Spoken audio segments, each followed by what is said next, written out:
Today is September 24th. Depending on who you talk to, September 23rd was either the end or the beginning of the end of the world. Some people believed that on September 23rd would be the rapture and the beginning of a tribulation period. However, some people believed that no, the rapture's not till October 15th. That September 23rd was just going to begin a process of cataclysmic events leading up to the rapture, and a lot of that is tied to astrology and an imaginary planet that they say NASA has been hiding from us. I'm telling you the truth. Now, the problem with this kind of thinking is manifold. I mean, there are a lot of problems with this kind of thinking, but one big error here is that people have been trying to do this for 2,000 years. They've been looking for signs in the stars. Every generation has thought its earthquakes were worse, its hurricanes were worse, its droughts were worse, its diseases were worse, its violence was worse, over and over and over for 2,000 years. The thing is, once September 23rd has come and gone, and it has, and then even October 15th will come and go, as it will, then they got to rethink and start saying, well, no, it's going to happen like this. Or it was a spiritual event that happened, sort of like Charles Taze Russell and when the Jehovah's Witnesses in 1914. By the way, I have printed Jehovah's Witness material that says that there is no question that the Battle of Armageddon will take place before the end of the year 1914. And Jesus is coming back to establish His kingdom on earth. Well, in 1915, they said, it took place, it was a spiritual event, and Jesus is back, you just can't see it. You can't make this stuff up. Hal Lindsey, with the late great planet Earth, did the same kinds of things with telling exactly what a generation was, and it's going to be 40 years. Well, it could be a little longer than that, and now it could be up to 100 years. He actually wised up on his fourth prediction of the end by putting it out till after he would be dead. So if you're going to predict the end, make sure you're not going to be around to see when it doesn't happen. So that is one error. People get so caught up and focused on these things where Jesus said, who knows about that day and hour? The Father. Who else? No one, not the angels, not even the Son, yet people come along over and over and over and say, but I know. Jesus didn't know, but I know. That is a problem. But let me tell you, another error is on the other extreme, and that is to live as though the end is not coming. What Jesus taught about the end is that we should live every moment of our lives as if He were coming back any moment, because He is coming back at any moment. He said that when He comes, it will be like a thief in the night. You will not know at what hour to expect Him. He will surprise us. So we should live that way. Scripture also teaches that we should live with the view of our own mortality, that our lives might be demanded by God from us at any moment, and we will have to stand before Him, that we should live each day as if it's our last. Do we do that, though? Solomon has some really good counsel for us in Ecclesiastes chapter 9.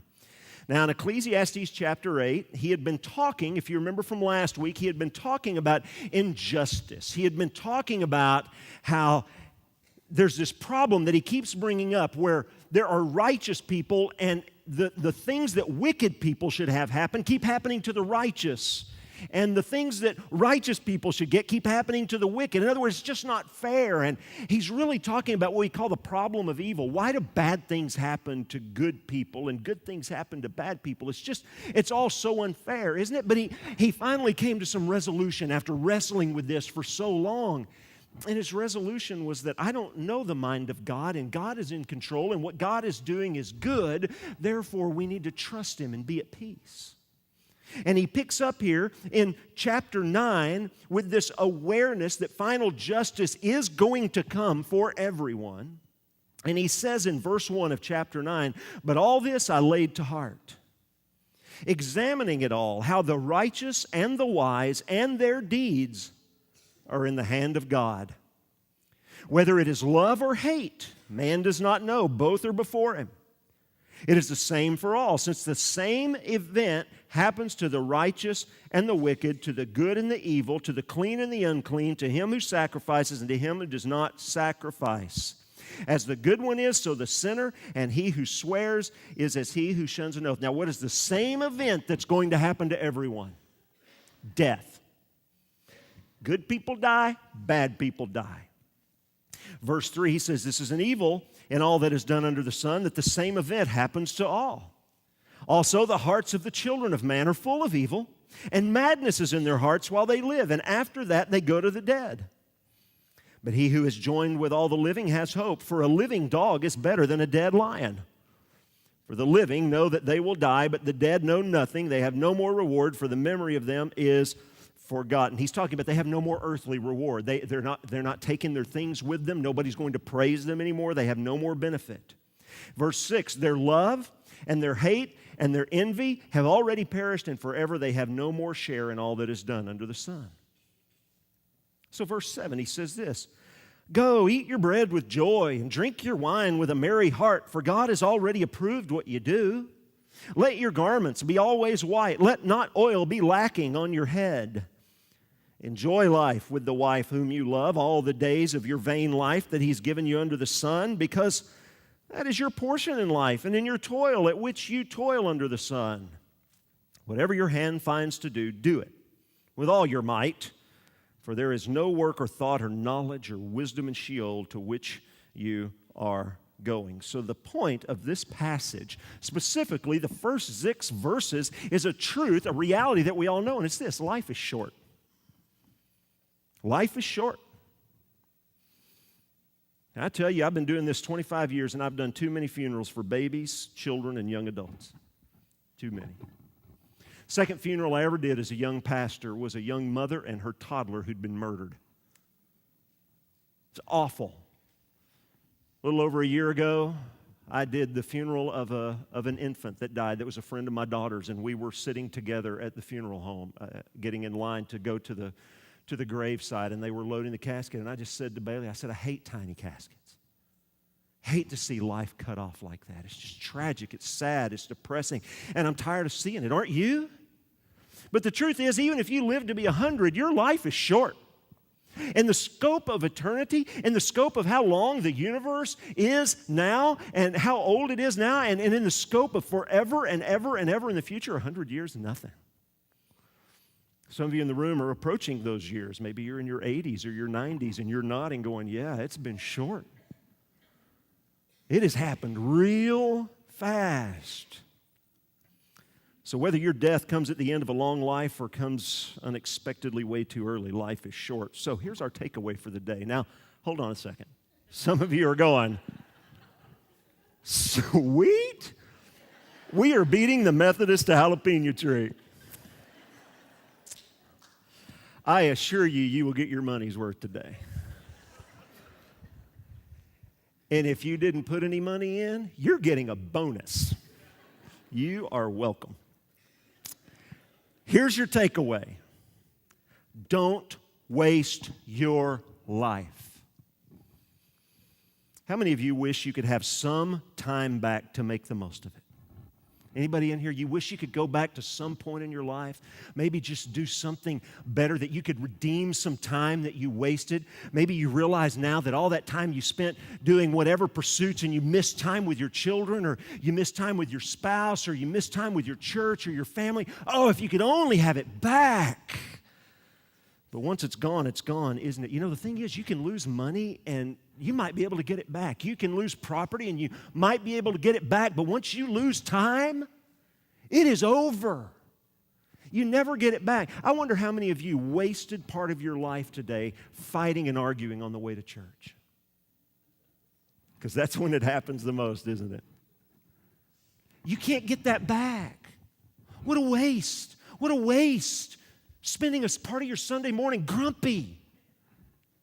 What a waste. It's gone forever. Now, I want to be clear up front. When I'm talking about not wasting your life, I am not going to say to you today that every waking moment needs to be spent in prayer and Bible study. Let's be realistic. What I'm talking about is living with wisdom and living with purpose and being intentional with the few days that you have, making the most of your time. Solomon, we're going to see here, gives some really good general instruction. Verses 1 through 6 is his way of saying, everybody's going to die. So verses 7 through 10 is he saying, until you do, here's how you live. So he's giving us some general instruction. I'm going to come back with some specific application. Number 1, enjoy yourself. Enjoy yourself. Hey, life's short. Enjoy yourself. That's what he's saying in verse 7. Go eat your bread with joy. Drink your wine with a merry heart. Solomon is saying, yeah, life's unfair. Life's unfair. You're going to do good and bad stuff's going to happen. Bad people are going to do bad and good stuff's going to happen to them. Life's unfair. Stop being miserable. Stop worrying about it and enjoy your life.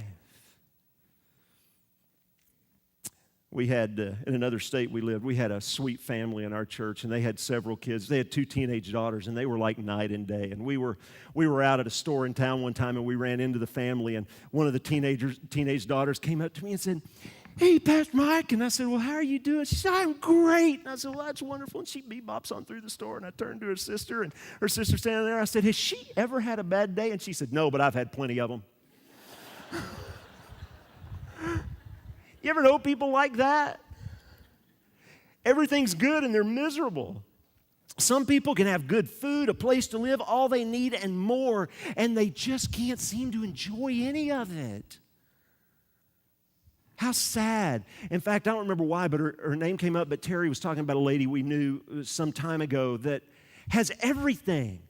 She lives in this huge home on a golf course. She drives a luxury car. And I mean, everything in her life just seems great. And Terry just made this comment about her. She said, isn't it sad to be so miserable all the time? What a tragedy to go through life miserable and making everybody around you miserable. Did you eat today? Well, yeah, but it wasn't very good. You ate today. Did you get here in a car? Yeah, but it's an old car. You got here in a car. I mean, think about that. Early in my Christian walk, I visited with a lady in a nursing home who told me stories of her family moving to Oklahoma in a wagon train. Young people, that's wagons lined up being pulled by horses.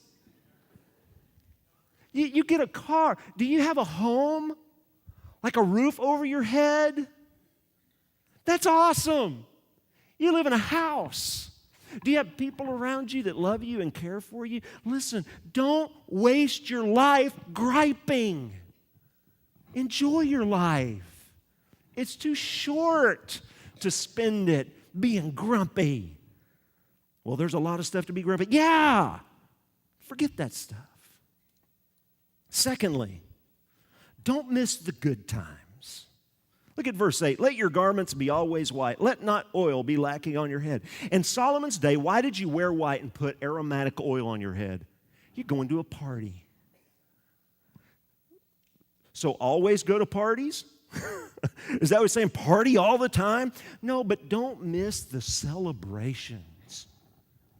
In fact, host some celebrations. Be with your community. Be with your faith community. Enjoy the good times with other people. Now, some of you are going, I'm an introvert. I don't like that. You might be surprised to know I'm an introvert.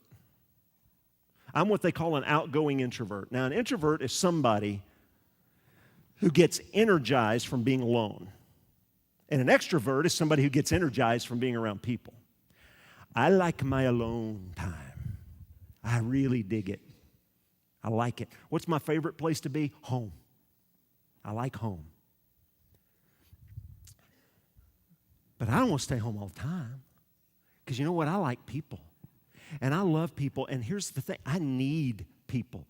I need people to nourish my soul. I need people to speak to me. I need people to hang out with. Terry and I had dinner with a couple of couples last night. It was just great. We just hung out and we joked and we laughed and we had a really good time. Listen, don't miss the good times. because you'll blink and they're gone. Don't waste it. Don't waste your life. Thirdly, appreciate your life. Verse 9, enjoy life with the wife whom you love and all the days of your vain life. By the way, remember that word vain means it's vapor. So what he's saying here is not meaningless life, but in your brief life. It's like a mist. In Proverbs chapter 5, Solomon is telling his sons how to avoid adultery. And you know one of the bits of advice he gives them? He says, rejoice in the wife of your youth. A great preventive for adultery is to rejoice in the spouse that God has given you.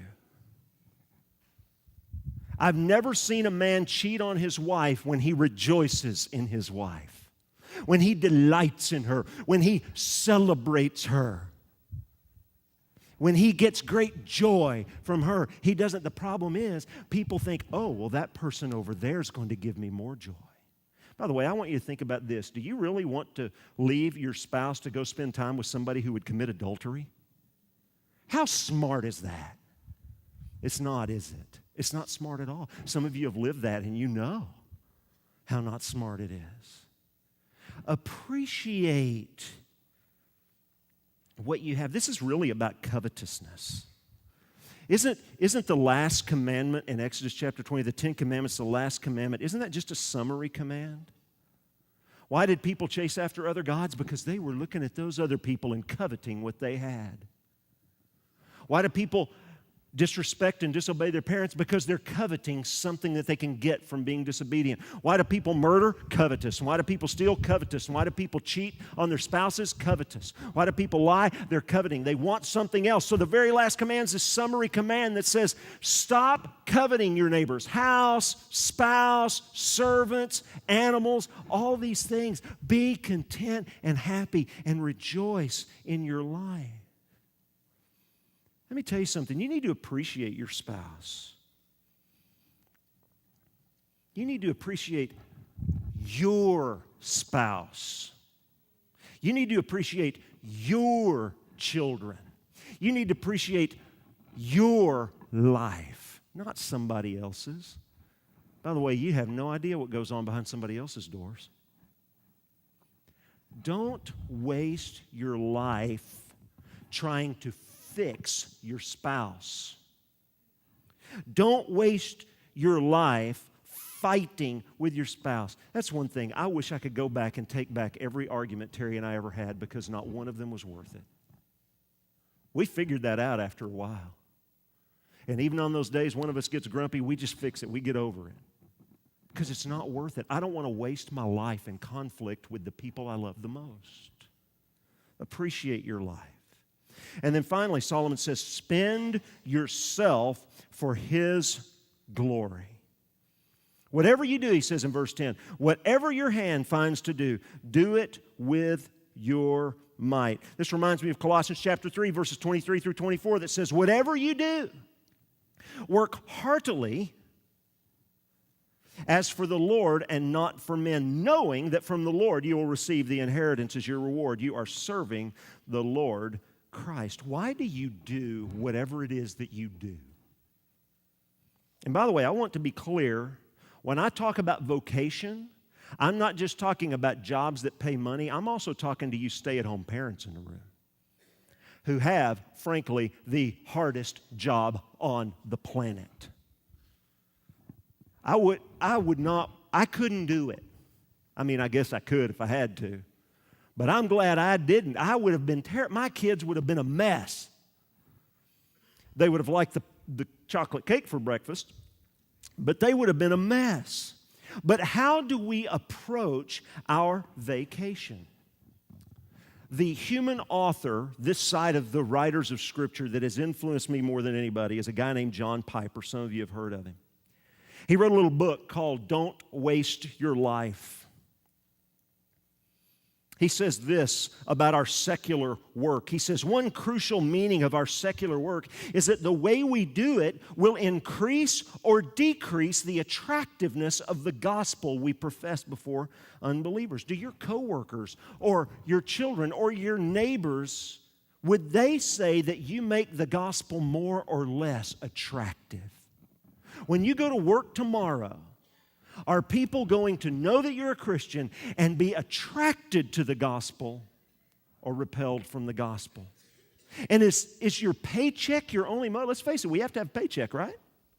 But is that your only motive? Listen to this from Piper. If we simply work to earn a living, if we labor for the bread that perishes, we will waste our lives. But if we labor with the sweet assurance that God will supply our needs, that Christ died to purchase every undeserved blessing, then all our labor will be a labor of love and a boasting in the cross. Have you found joy in your occupation? He goes on, if you work like the world, you will waste your life, no matter how rich you get. But if your work creates a web of redemptive relationships and becomes an adornment for the gospel of the glory of Christ, your satisfaction will last forever and God will be exalted in your joy. Do you hate your job? Could it be that you do it for the wrong reason? Could it be you don't see it as your mission field and as your opportunity to glorify Jesus in all that you do? I learned something a long time ago from a very wealthy, prominent businessman in a book he wrote, and I heard him speak, and he said this: if you take a miserable, unhappy person in one job and move them to another job, you know what you've just done? You've moved a miserable, unhappy person from one job to another. If you can't see that what God has given you to do is where God has planted you to be His ambassador, and if you don't see that as your mission field, you'll never find the joy that is available to you. Don't waste your life working just for a paycheck. So let's go back to this takeaway. The takeaway is don't waste your life. But what does this mean for each of you? So here's where I want to address different portions of our congregation. And some of you are going to say, well, you missed me. Sorry. I racked my brain trying to think, but there'd be some overlap or whatever. But I want to start with this. Don't waste your life, students. Now, parents, if you're with your children and they're not paying attention, this is the time to elbow them and say, the pastor's talking to you. Because students, God has put you in a mission field. With your sports teams, your dance groups, your schools, your neighborhoods, the kids you're around. You can be useful to God. Bring your friends. I can't tell you how many adults I have seen come to Jesus and I have baptized because their kids said, I want to go to church. Kids in the room, you have remarkable opportunity not to waste your life. Honor God with your life, whatever you're doing. I never knew in 12 grades, first grade to 12th grade, I never knew that I knew a Christian. Now, there were good kids that we knew were good kids. They didn't do the stuff us other kids did. We knew there were church kids.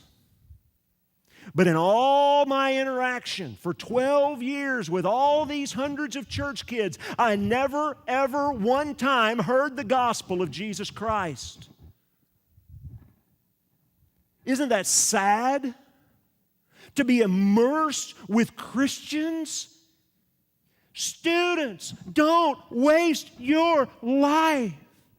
And when you're in high school and college, the focus and the pressure on you is determine what you're going to do for a living, what you're going to be for the rest of the life, how much money can you make. Don't waste your life in pursuit of vain things. You have to make those decisions, but you need to be seeking how can God take me and my gifting and my skill set and use me for His glory in the most productive way. Don't waste your life dreaming of being older and freer. That's going to come. Students, don't waste your life. Singles, don't waste your life wishing you were married. Spending all your time on Tinder and eHarmony.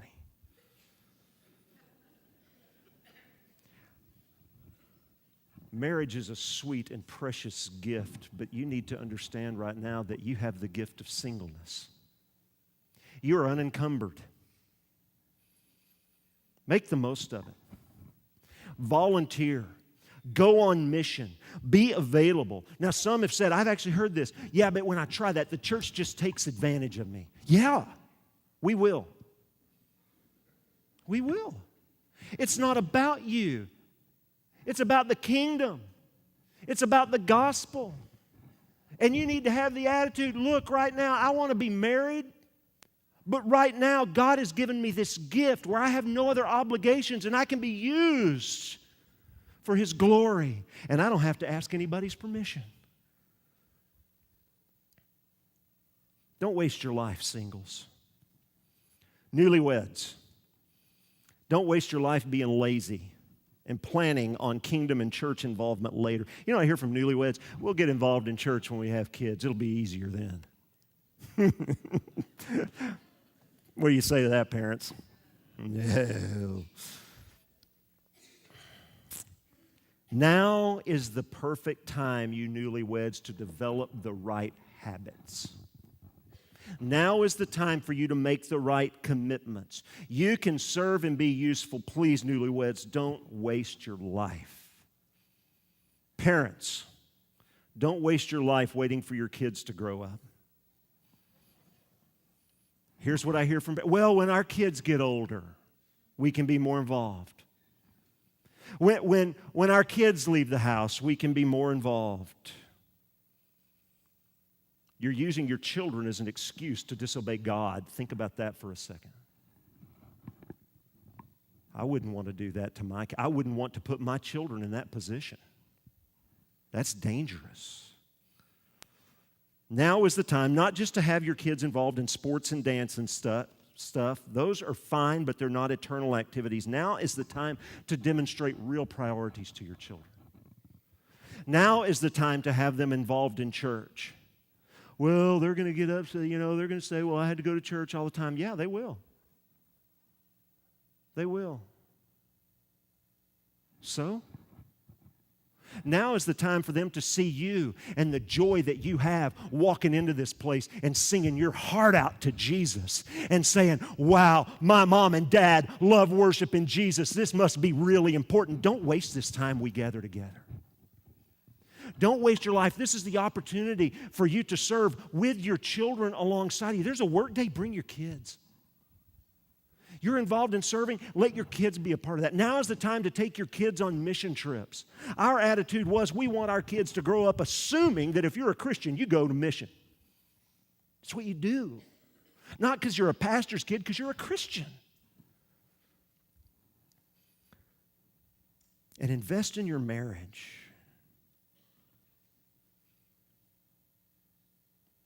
Too many couples with children spend all their emotional energy and all their time in their children, and they forget to work on their marriages.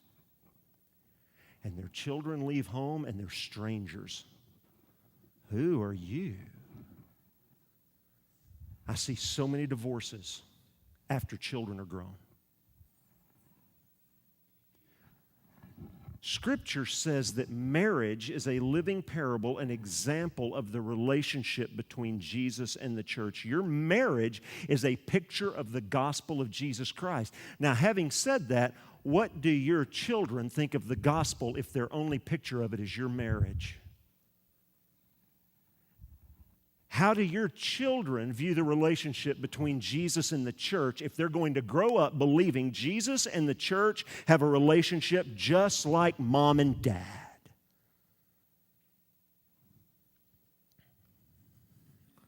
Give them a model to aspire to. Parents, don't waste your life. Empty nesters, now you are free. Don't waste your freedom.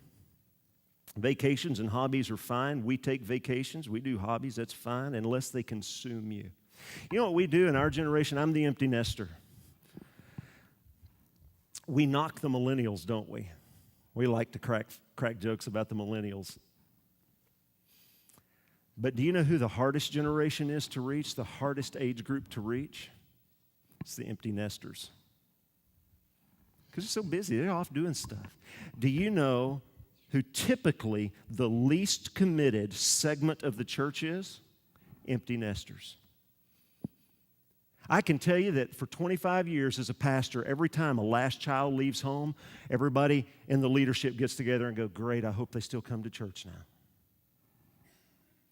Because that's when people drop. We talk about young people dropping out of church when they leave home. People drop out of church when their children leave home. By the way, when you want to knock the millennials, it wasn't the millennials that gave us hippies. It was our generation.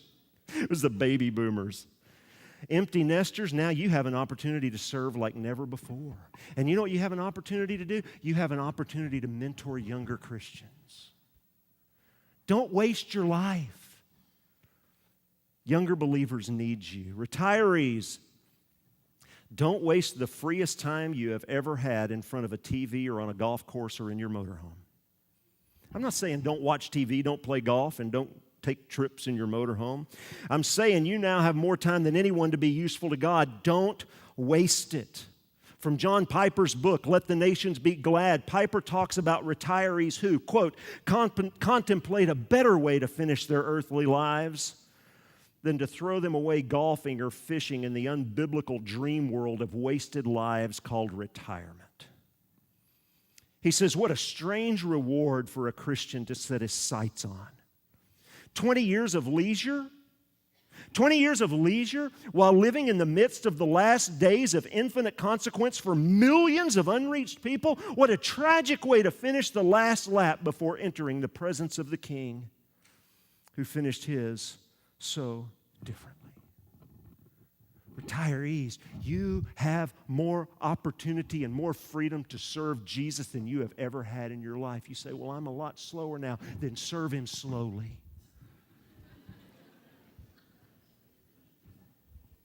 But retirees, don't waste your life. Whoever you are, wherever you are, don't waste your life. One final quote from Piper. The opposite of wasting your life is to live by a single, soul-satisfying passion for the supremacy of God in all things. Some of you saw on social media that I remarked that 30 years ago this month, I don't know the day, but 30 years ago this month, I became a Christian. Jesus saved me.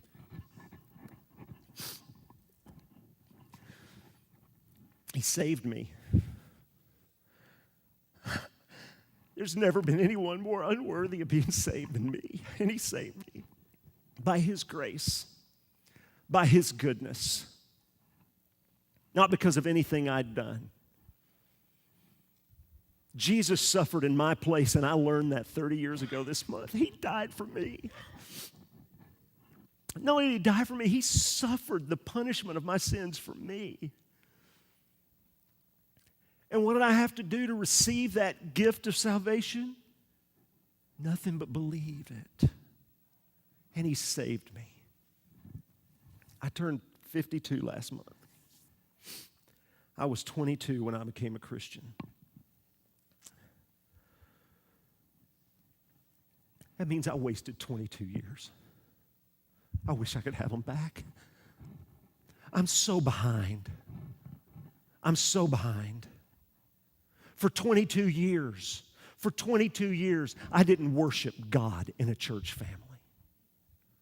For 22 years, I didn't attend a Bible study. For 22 years, no one discipled me. For 22 years, I didn't serve Jesus. 22 years, I can never, ever, ever get back. Think of how much I could know now if I'd had 22 extra years. It's gone. And I feel like I'm playing catch up every day of my life. I have to read more. I have to study more every day just to catch up. The worst thing you can do is to miss out on what God has for you. And I would beg you, don't waste another day. Life's really, really short. If you die this afternoon in a car wreck, or if you live another 80 years, your life is short. Please, don't waste another day. For the sake of the gospel, for the sake of the kingdom, for the sake of the millions unreached, please don't waste your life. Let's pray. Oh.